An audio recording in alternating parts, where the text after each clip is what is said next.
Well, good morning. Don't these guys seem like they're having fun? I want to welcome you to Horizon. I hope that you have some fun today, too. We're also going to have some food for thought as a friend of ours, Beth Guckenberger, is going to be speaking with us today. But it's going to be part of our Jesus Jiu Jitsu series. And so if this is your first time kind of jumping into this series with us, it helps to know that Jiu Jitsu is a martial art where a lot of times when it seems like you're in the position of weakness, that's when you actually have strength. And so we see throughout Jesus' ministry how he can take some of life's problems, completely throw them down, flip them over, and kind of reorient everything that is happening in the moment. And so today we're going to see how sometimes the things that seem the smallest or the least important are actually some of the greatest and most important things.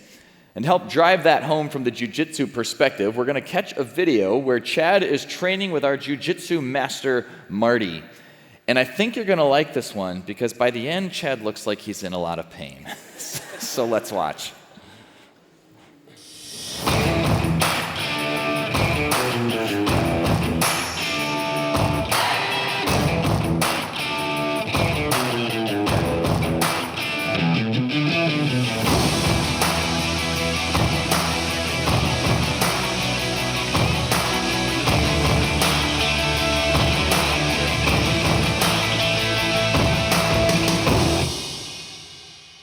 Well, Marty, we're back in the jiu-jitsu gym, and I got to tell you, I'm really not looking forward to the session because I love playing sports. I wakeboard, I sand volleyball, I downhill ski, but I've always hated working out and training for endurance and fitness. And I know it's important. I mean, even Jesus says the least things are the greatest things. Be faithful in a little bit, and I'll trust you more.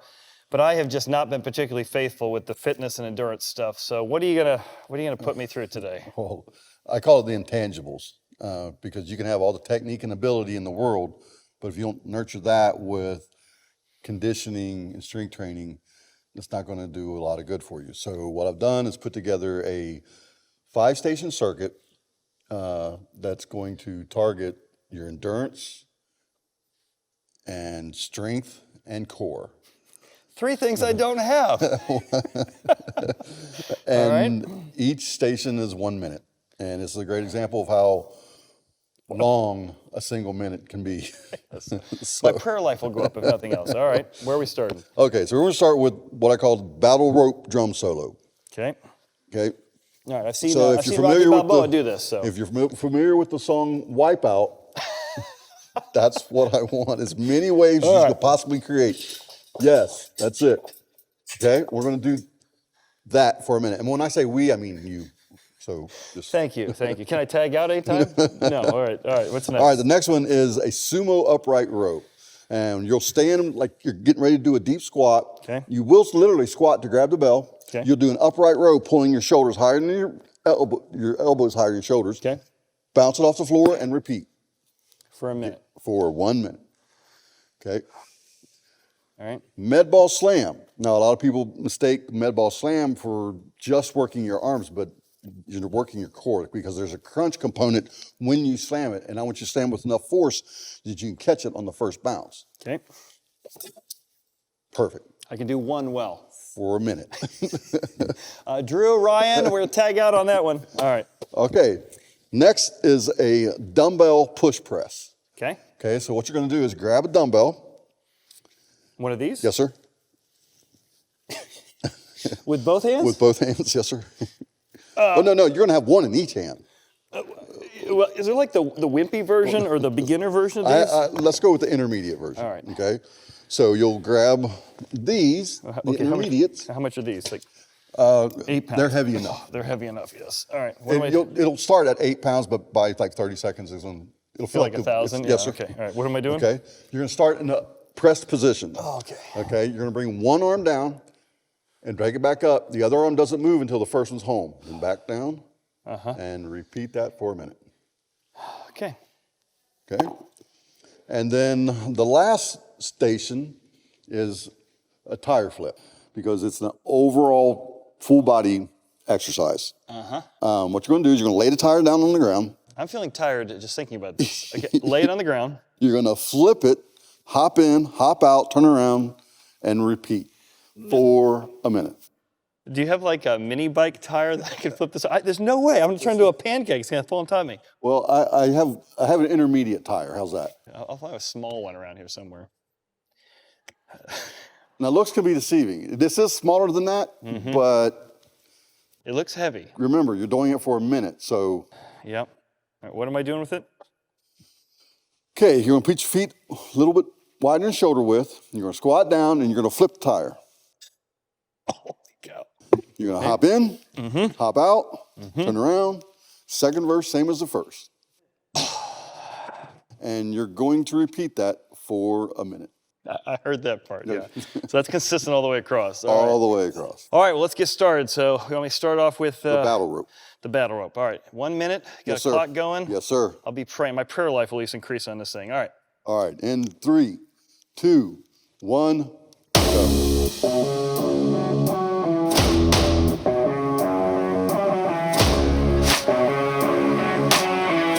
I would try to encourage you to say, bell's getting ready to ring. That just means you're going to another movement. 3, 2, 1, go.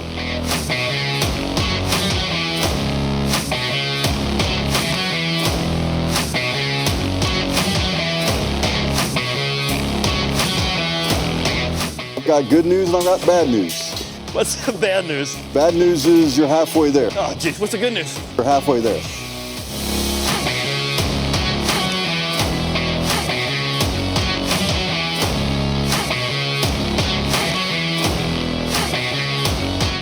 I'll make you do it. You bust the ball, you can stop.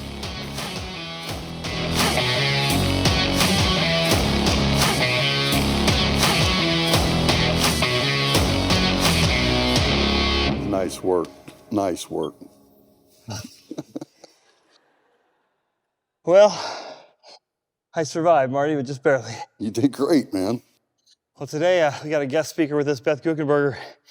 She's going to show us how the least of these things, the small things, really are the greatest. The things God uses to reprioritize us for life. And the more you concentrate on the small things, the easier the big things get. I have no idea what the song was. Fortunately, we remember what the song is, Chad. Yes.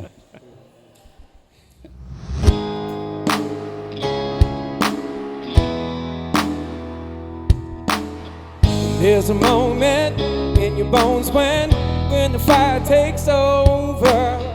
Blood is running, heart is pumping as the battle gets closer.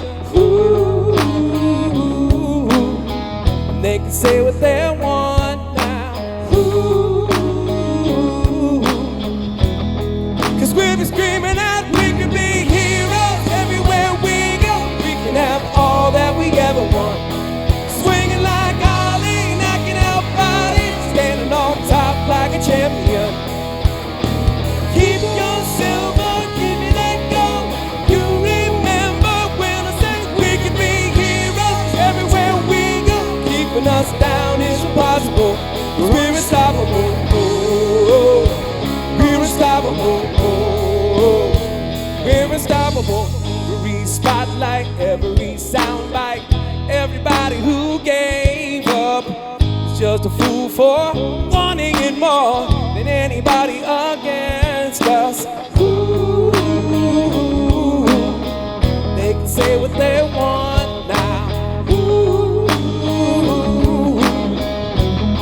'cause we'll be screaming that we could be heroes everywhere we go. We can have all that we ever want.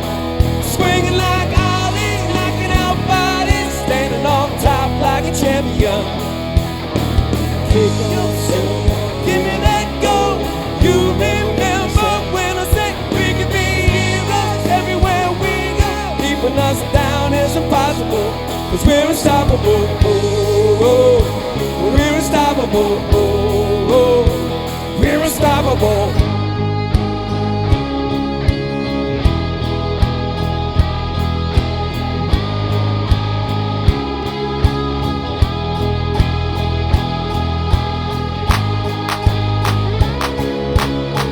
They can say what they want now, 'cause we'll be screaming out, We can be heroes everywhere we go. We can have all that we ever want.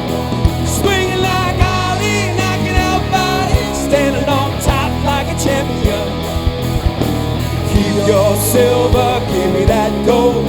You remember when I say we can be heroes everywhere we go. Keeping us down is impossible, 'cause we're unstoppable. Oh, we're unstoppable. Oh, we're unstoppable. Oh, we're unstoppable. Oh, we're unstoppable. Oh, we're unstoppable. We're unstoppable.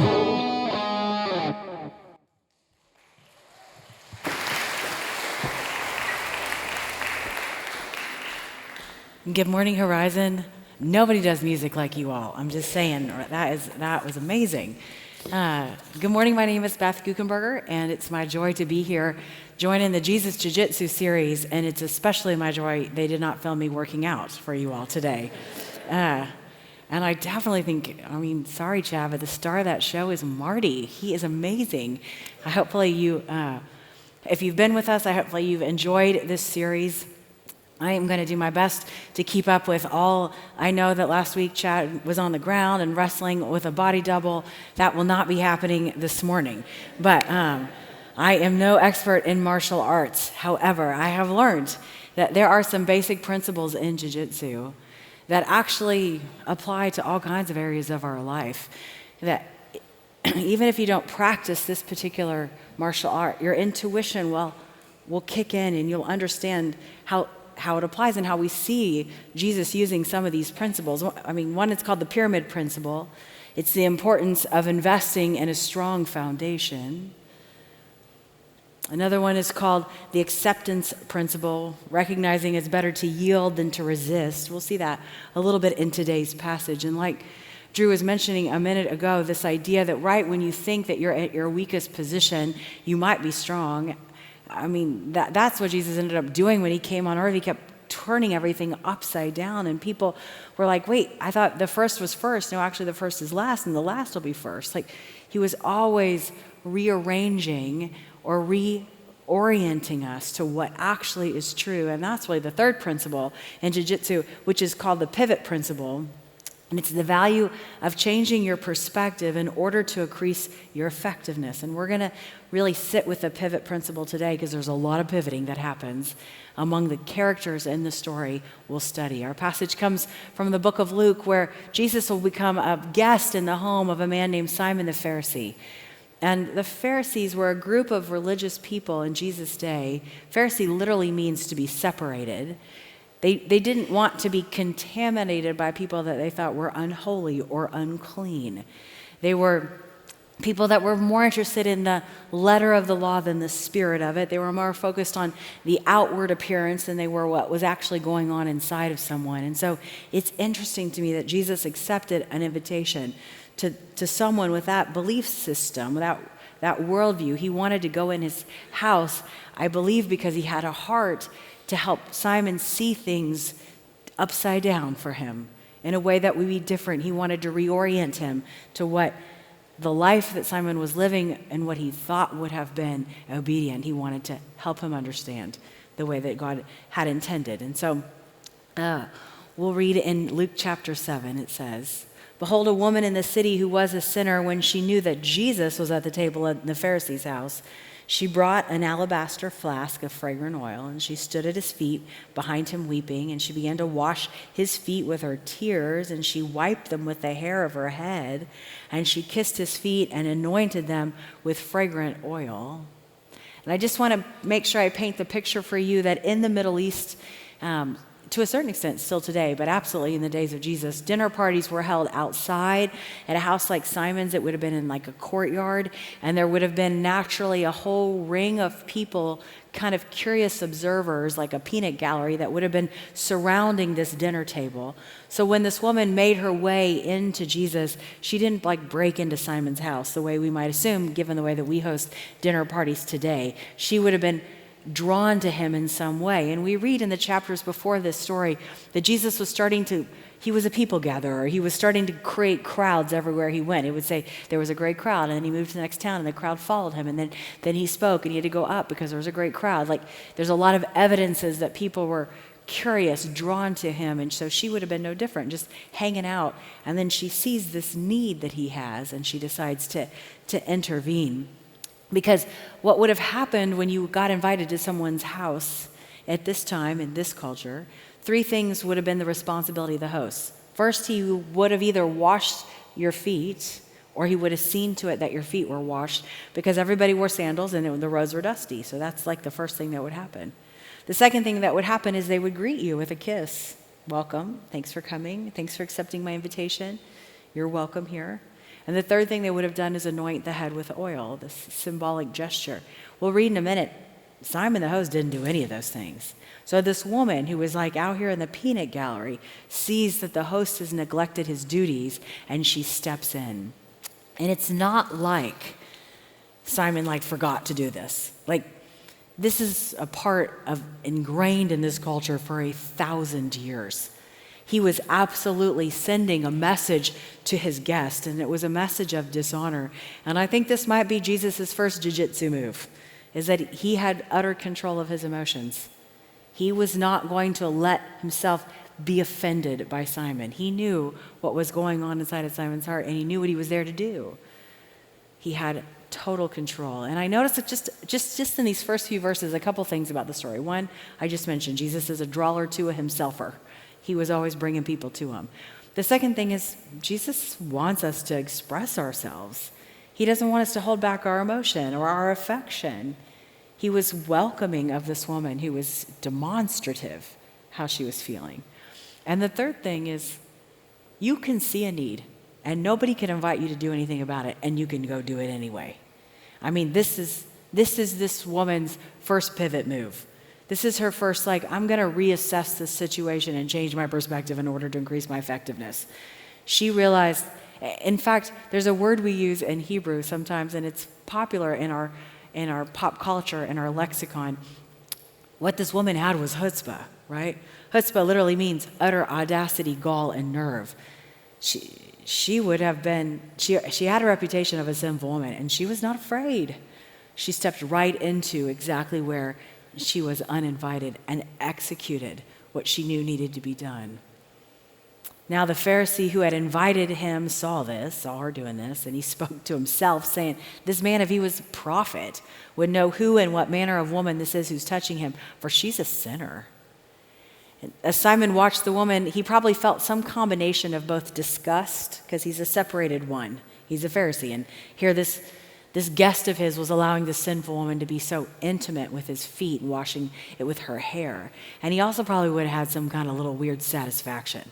I thought that. I already guessed that about this guy. He's probably a false prophet, because there's no way some holy man would lack the discernment and allow her to pollute him with her touch. And really, at this point, Simon is identifying his weakness to us. And that's true. Let's just remember that, church, that anytime somebody is condemning of someone else, is critical, they're actually telling you more about themselves than they are about the person that they're talking about. We're seeing some of Simon's weakness here. Simon is judging this woman by her outward appearance, by her behavior, by her reputation. That's not the way God does things. This is where he's going to be eventually inviting Simon to flip this kind of thinking, to pivot on this thinking. Right now, Jesus was sitting there thinking, I told you in 1 Samuel, remember that passage that you memorized because you're trying to be really religious and holy? Well, I told y'all in 1 Samuel that it's man that looks at the outward appearance, but I, God, look at the heart. And it's pretty natural to look at people and make judgments. We do that all the time. We judge people because of where they live or what they do, or whatever thing is important to you, whatever you prioritize. If somebody doesn't measure up in that category, we make assumptions about them. It's our human nature. But God asks us to pivot that human nature, to put it to death. If we're going to start identifying with him, we're going to have to live a different kind of way. He gives us a supernatural nature, not a natural nature, a supernatural nature. It's different than the one I got on my own. And this supernatural nature means I'm going to look at somebody and not and not just see what I see with my eyes. I'm going to have some kind of like other way of looking at them. Jesus wanted to use someone super unlikely to teach Simon this lesson. And I recognize that because he's done that for me in my life. If I haven't met you yet, I'm a 26-year missionary, and 15 of those years I lived in Mexico. And while I was living there, our ministry was partnering with one of our partners was a pastor who was building a church in the middle of a squatters community. And a squatters community is a community where everybody who lives in it doesn't own the land they live on, but they have built shelters for themselves and their family out of scrap materials and things they found in dumpsters and dumps. And this man, God bless him, this pastor, his church was growing, and he asked us if our ministry would help him increase his footprint, and we made an agreement with him that we would buy the materials to build a second floor on his church if he and his church would provide the labor to do it. And if you saw this pastor, Jose Angel, he has about a 6th grade education. He's missing at least 2 of his front teeth. You might not think he has something to teach someone like me, but I learned a big lesson from him. As we were about 8 months into that construction project where we were helping them with the second floor, I got word that the person who donated the money for that construction material was going to come visit us in Mexico in 2 months.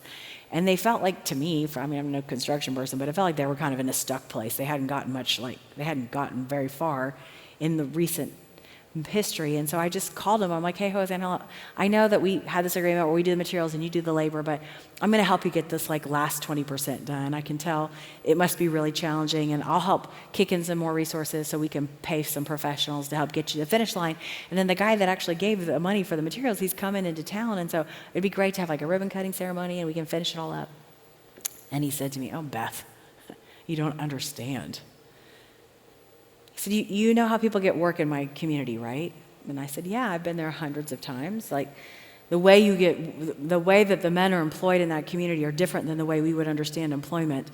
They would get dressed in the morning and they go out to the edge of their community and they stand at a corner, and foremans drive by in pickup trucks, and they are looking for laborers that day to help in their factory or in their field or in their construction project, and they'll say, I want you, and you, and they jump in the back of the pickup truck and they take off for the day. And then the next guy comes up, I want you, and you, and they take off. And at the end of that, if you're still left standing and you didn't get any work that day, you have to walk home, and you feel ashamed that nobody wanted you to work for them, and you're not contributing to your family's needs that day. So Jose Angel would stand where they would have to pass, and he would invite them to come work at the church that day. And those men would get a chance to be fed lunch and to go home dirty and to feel like they contributed to their community. And he said, Beth, listen, if you make me finish that second floor, we don't even need it yet, but I'm starting a third floor. I can't believe it's like you see this as a construction project. This isn't a construction project. This is a discipleship program. These are people that wouldn't come to my church otherwise. And I thought, you're right. I need to pivot the way I'm thinking. I was viewing accomplishment, but the whole time God had a different kind of goal. And part of the little things mattering, the little habits that strengthen our muscles, that make it so the 1 minute of endurance that we have to do in the exercise doesn't feel as hard as it did in the beginning. Part of that muscle you exercise is being open to being corrected, being open to that pivot, to that, wow, I saw it this way, but I'm going to amplify my vision. I'm going to see it in a new kind of way. I'm going to course correct. I'm going to adjust. I had to pivot. But it's really natural to look at things and to jump to conclusions and make assumptions. I was attending a leadership conference in Dallas a couple of years ago. It was like I was just going as a guest, and I didn't bring any nice clothes. I didn't even know anybody there. I just had my jeans. I was going to learn the content because I wanted to grow in my own leadership, and there were a couple thousand people there, and the conference director found me on the second day and said that the speaker that night couldn't get out of Atlanta where he was coming from because of a storm, and they didn't have a speaker in the lineup, and they were wondering if I thought I had something I wanted to address the conference about. They were just looking for a speaker. I was like, yeah, that sounds great. And I spent that day preparing something. And before that evening session, I went backstage to get my microphone on, and there were some guys there from that session, but particular session was being sponsored from some folks out of Chicago who run Moody Bible. And those people take their Bible very seriously. This is where Chad graduated from. I mean, this is very important to them. And they were in their suits, and they have giant Bibles, and I came in my slightly ripped jeans, and I preach always with my pink Bible. And so I walked back there to get my microphone, and they thought I was the girl that was passing out the programs. And so they were like, hey, so I'm just wondering, did you hear who they ended up getting tonight to fill in for Dr. Loritz? I'm like, yeah, it's going to be me. Hi, I'm Beth, And they're like, oh, this will be very interesting. In their defense, by the end of the night, we were fast friends, and I ended up being on Moody Bible Radio, and it was like all exciting, but we had a good iron sharpens iron kind of conversation at the end of the night that they naturally made some assumptions about me without knowing who I was. It's okay. It's what we do. That's very normal. But when I think about this idea of like throwing down life's problems, most of the time the problems, it looks much worse when I look at it with my human eyes. When I try to see it from the perspective of God, when I try to put on some kind of supernatural pair of glasses, it looks different.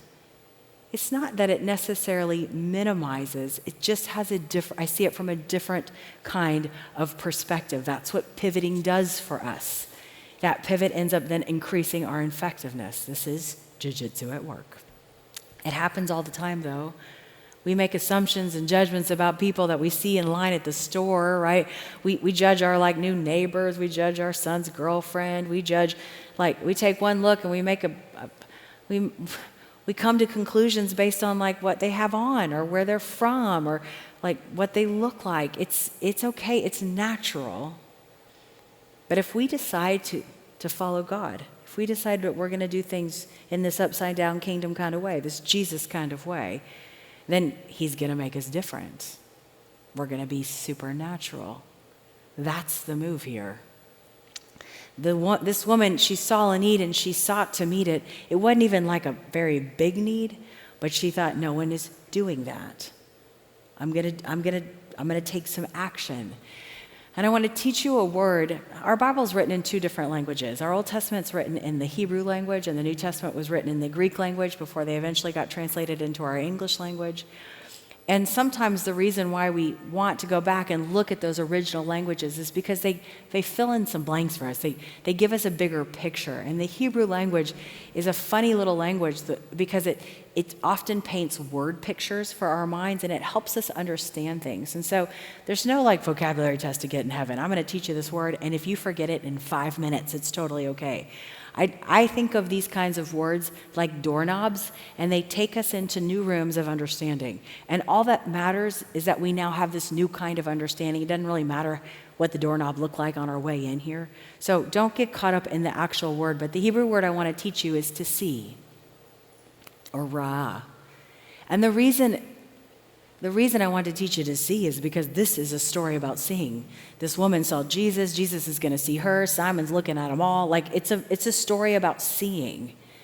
And the thing that's so fascinating about the word ra, or to see in Hebrew, is that at the same exact time it means to respond to a need. So baked into the definition is the challenge.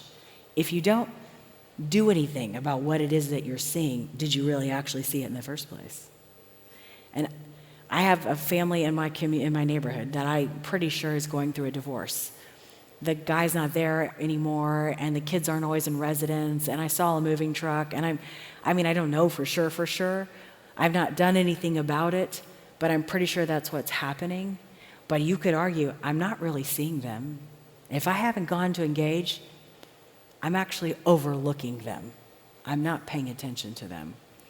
And I want you to know, if you're here for the first time or you're here for the 100th time, I'll remind you, this is a church that's committed to seeing people. Ra, it means to see, and it means to respond to a need, but you know how in English, like to see and to look kind of mean the same thing? They're synonyms. This is a little bit stronger than just to look. It actually means like to look, to take a double take, to really see something. And that's what we have decided as a church. This is going to be a church that looks at people. That's going to double take when we see them. And we're not going to see them for their circumstances. We're going to see people as always being worth it. And one way we do that as a church is we support ministries to the least of these. You probably saw signs on the way in here for the work that's happening at City Gospel Mission, and certainly this church has been involved with Back to Back. We serve orphan and vulnerable children for 2 decades. The practice of serving the least of these, it changes our lives and our perspective, and it helps us understand what really matters. I just got back this month from Nigeria, and while I was there in Nigeria, that's where Back to Back has a site, I was interacting with a young man I actually met 5 years ago. I was there the day he was dropped off at an orphanage. His story is that, and this is hard for us to wrap our heads around on a Sunday morning here in Cincinnati, Ohio, but in his village, they came to believe that this 12-year-old was cursed. And it could be because he was born on a full moon, or because the chicken died while he was taking care of it, or it can be things that don't make any sense to us.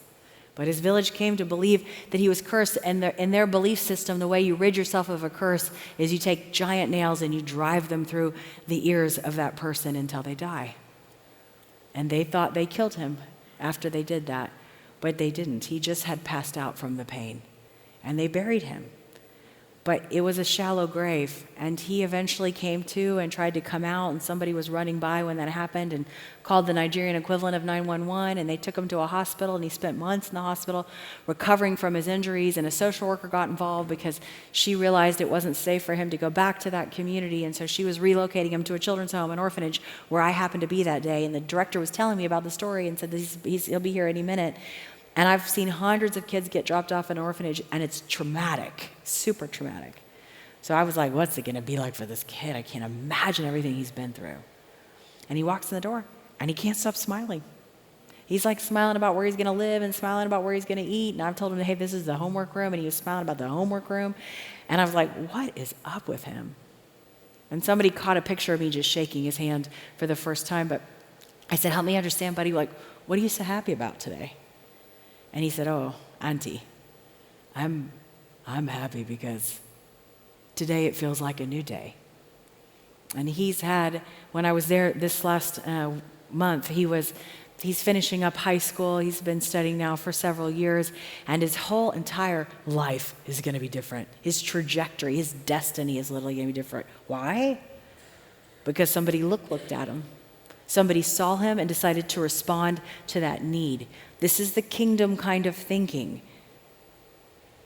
And maybe even by the way, or P.S., or as a side note, when we have our back down against the metaphorical mat in life, when it feels like I don't know how I'm going to get through this. I don't see a solution to this. I don't think this is going to get any better. Whatever your catastrophic self-talk sounds like. Not only does our Bible teach us, but science has confirmed that one of the fastest ways off the mat is to start helping somebody else, to start focusing on something other than yourself. That's quite the jiu-jitsu move. Anyway, Jesus goes on to say, Jesus answered Simon and said to him, Simon, I have something I want to say to you. And so he said, Teacher, say it. There was a certain creditor who had 2 debtors, and one owed 500 denarii and the other one 50. And when they had nothing with which to repay, he freely forgave them both. Tell me, therefore, which of them will love him more? And Simon answered and said, I suppose the one whom he forgave more. And he said to Simon, you have rightly judged. And then he turned to the woman and said, Simon, do you see this woman? Now think about everything we just learned about the word see. Are you going to respond to her need? Are you going to take a double take? Are you willing to look at her? Simon thought it was Jesus that couldn't see who this woman was. This is definitely, in this storyline, Jesus' greatest martial art move. Because Simon thought he had Jesus pinned. Like, no way. If you were holy, you wouldn't let her touch you. So you must not be holy. And Jesus is like, actually, do you see her? You see her devotion, affection, her repentance? Do you see her love? That's all I see. That's what I'm going to respond to. And this was new for Simon. This would have been new kind of thinking. But I just want you to know that I know that this is probably not new thinking for you this morning. This idea of kingdom eyes, of having a supernatural nature, of being responsive to something that you see that's in need. That's not, sometimes we come to church to learn things we've never learned before. And this church does a really great job of teaching new ideas, parts of our Bible that you might not otherwise know. This is a great church to come on a Sunday morning to learn something new. Probably this morning, this is not something new for you. But I hope it serves as a reminder, this is how the church should function. God's family should be people who see not for the outward appearance, but for the heart. God's family should be people who respond to need when they see it. If you've gotten the impression that that's not how God's family has been working, they weren't a very good representation of him. I want to recalibrate our thinking. I want to make sure you leave here knowing this is how Jesus wants us to act. He doesn't want us to be tied down by someone's background or circumstance or past behavior or poor choices. He's looking at us, and he wants to see us. And the challenge for me, the gut check for me as I was preparing this message is like the pivot is like, Beth, make sure you don't overlook people in your life, that you see them, that you're not looking around them or over them or through them, but you're actually looking at them. And the reason that that's a pivot sometimes for me is because it costs something to look at people. It might mean I have to get engaged or sacrifice. It's going to cost me. I might have to talk to them or pray for them or do something about it. But that practice of seeing, that simple little practice of seeing someone will lead us on some of our very best stories. I have a friend who lives in another state who has an adult daughter with an alcohol addiction. If you're a family that's wrestled with addiction, you'll understand intuitively some of the things that they struggle with.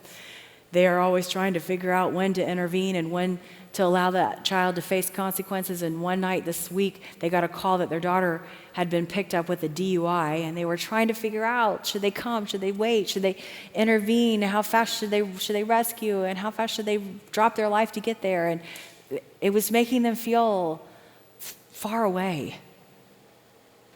And they sent a text out to some of their prayer warriors and just said, will you pray for wisdom and discernment and for her and for all the things. Then later that night, I got a text from the dad, and it said, tonight I'm going to bed grateful for Russell and Cheryl. Their daughter Stephanie checked into a cabin at KOA. That would not be where she would normally stay. She had no luggage, no car, no bags. She wore a black Velcro ankle bracelet. Cheryl noticed as she checked her into the cabin, and she later told her husband, Russell, about this young woman. And Russell said he couldn't sit by and worry. So later in the evening, Stephanie, their daughter, heard a knock on her cabin, and this couple stood there with a plastic tub full of bed linens and a pillow and a towel and a blanket. And he said, we don't need to know any details. We just want you to know you're loved, and here are some bed sheets. Steph started to cry, and Russell said, don't cry, just show us that smile. She just told us this whole story on FaceTime, lying on fresh white sheets. The dad wrote, that's when I cried. I'm so amazed at their simple act of love and care. It feels like angels stepped in when I've been sitting here worrying all night that I'm not there. I don't know anything about this Russell and Cheryl other than what I just read to you. But man, they look like God's family. They saw something, and instead of being like a Pharisee and like, I'm separating myself, who knows what that girl's into? Who knows? Like, I don't want to get anywhere near that thing. She might pollute me. What's she all tied up in? That's not a good. I'm gonna be separate. Instead of that, they stepped in. They engaged. It cost them something, but they look like God's family. This is exactly how God wants his kids to look. And here's the pivot. Could we be the kind of people who ask, instead of saying like, what's wrong with that girl? Or what's wrong with that guy? We ask and said, I wonder what happened to them. And then we flex spiritual muscles that say, God, what do you want me to do about it? How do you want me to engage? How can I respond to the need? And the gas for that kind of energy, the way that I would even want to do that in the first place is because God, I recognize what God has done for me. I've realized that he's looked at me, what he saved me from. Whether on that scale you consider yourself a 50 denarii kind of sinner, or you think of yourself as a 500 kind of denarii kind of sinner, Both of those people had a debt they couldn't pay. And God paid the debt for both of them. And the more we recognize where we have fallen short and God's immeasurable grace to make up for it, the more we get gas in our tank to forgive others. This lesson continues. Luke 4 says, I entered your house and you gave me no water for my feet. But she's washed my feet with her tears and she wiped them with the hair of her head. You gave me no kiss, but this woman has not ceased to kiss my feet since the time I came in. You did not anoint my head with oil, but this woman has anointed my feet with fragrant oil. Therefore I say to you, her sins, which are many, are forgiven, for she loved much. But to whom little is forgiven, the same loves little. The truth is, this is kingdom math. The more we understand what God has done for us, the more capacity we have to do for someone else. And this is a guy who would have checked all the boxes, right? He would have tithed and served and memorized his scriptures. He would have looked like someone who should be really holy. But I bet he was terrible to live with. If he didn't recognize what his own sin was, but was busy pointing out the sin of others, when someone doesn't recognize their own sin, they're prideful, defensive, critical, judgmental. They're terrible to live with.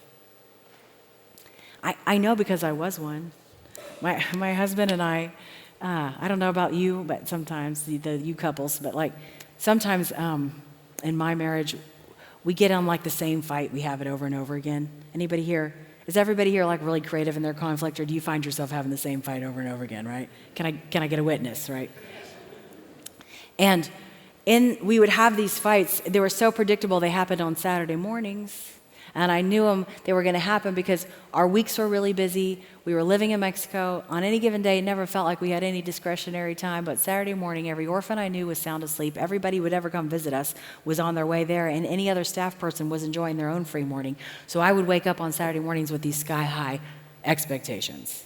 And in my house, we call expectations premeditated resentments. And I thought to myself, it's we got a family time. We got to go hiking and we've got to play board games and we've got to make pancakes. It'll be awesome family time. And my husband would wake up in the same life on the same Saturday morning and be like, oh my gosh, we need to pay our taxes and rotate our tires and go to the grocery store.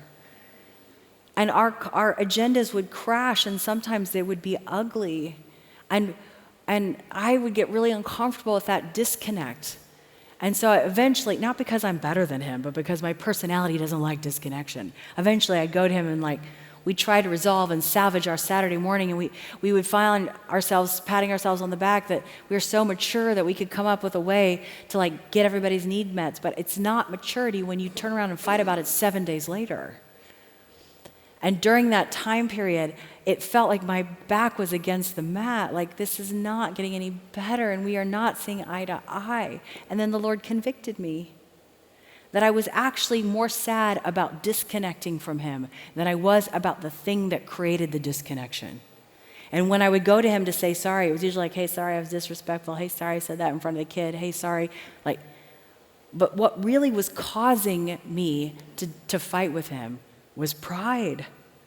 I was feeling prideful that my way was the right way. If we don't do family the way I'm thinking we need to do family on Saturday mornings, our whole family's going to hell in a handbasket. Your way is a bad idea. And so when I went to him and confessed, I'm actually prideful. I'm actually thinking the wrong kind of ways about this, and I need to confess that to you. It invited his confession to me, and I'm happy to report we don't fight any longer on Saturday mornings. Now we're working on Thursday nights, but But this is what gives us the capacity to forgive others, is when we recognize what it is that we have been forgiven of ourselves. In fact, if you're having trouble forgiving someone, reverse engineer it and tell the Lord, where is it that I need to be convicted that some of this is my problem? That I have something I'm bringing to the table, that I need to be healed from. Jesus is not afraid to associate with sinners because he knows how the story's going to end. He knows absolutely what can happen when we are willing to be pivoted, when we're willing to be changed, when our natural self we're willing to put aside and we're willing to put on other kind of glasses. This story teaches us that love is proximate. It draws near. The punchline of this story is that Jesus will say to this woman, your sins are forgiven. And it feels like, okay, so this whole thing was actually about the woman. She just needed to know her sins are forgiven. It's not just about the woman. It is about her, hallelujah. But it's also about Simon. God is teaching him a new kind of way to live. And it's also about what happens next. Everyone who was sitting at the table with him began to say, like, who is this who forgives sins? He was demonstrating his authority in front of all that peanut gallery. But he looks at the woman, he says, hey, your faith has saved you. Go in peace.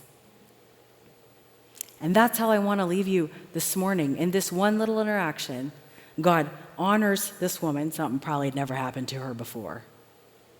Right? He forgives her something that's probably never happened to her before, freedom from shame. And then he sends her out with peace because he's a giver of all good gifts. He's not looking at you with your back on the mat thinking to yourself, well, that must be a difficult position. How'd you get yourself there? Jesus is the one who's got his hand out saying, hey, let me help you up.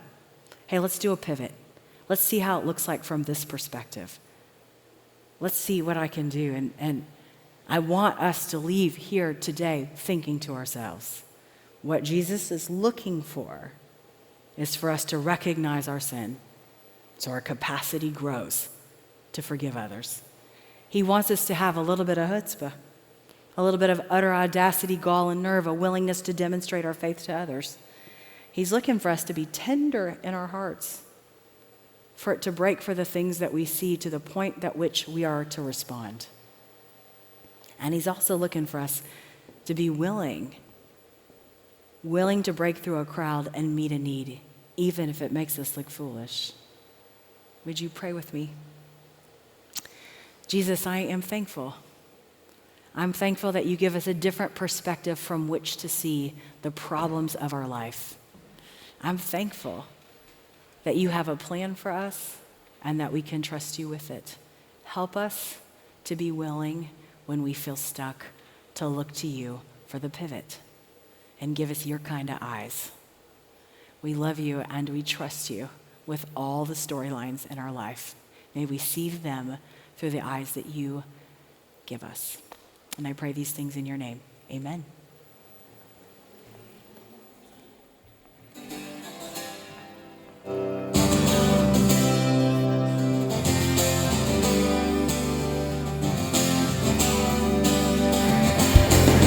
Give a little bit, give a little bit of your love to me. Give a little bit, give a little bit of my love to you.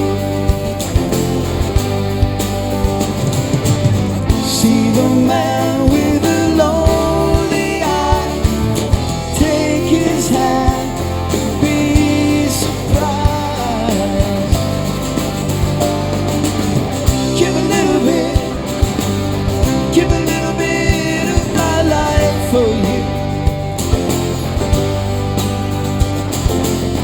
Give a little bit of your time to me. Now's the time that we need to share. So send a smile, we're on our way back home.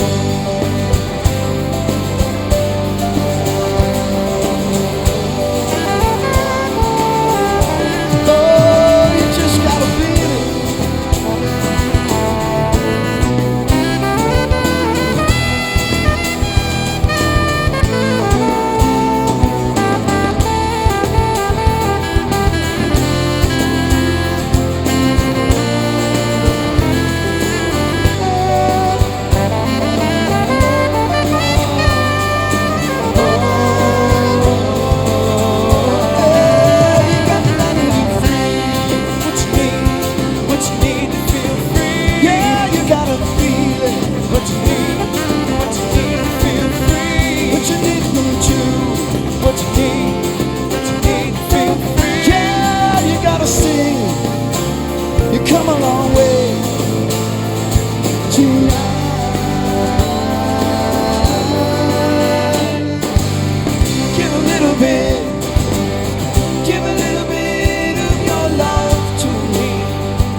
time that we need to share. Send a smile, we're on our way back home. What you need, feel free. Yeah, come along too. What you need, feel free. Oh, you got to feel it. What you need to feel free. Need to feel it home. What you need to feel free. Oh, come along too. Come along right. You've come a long way tonight.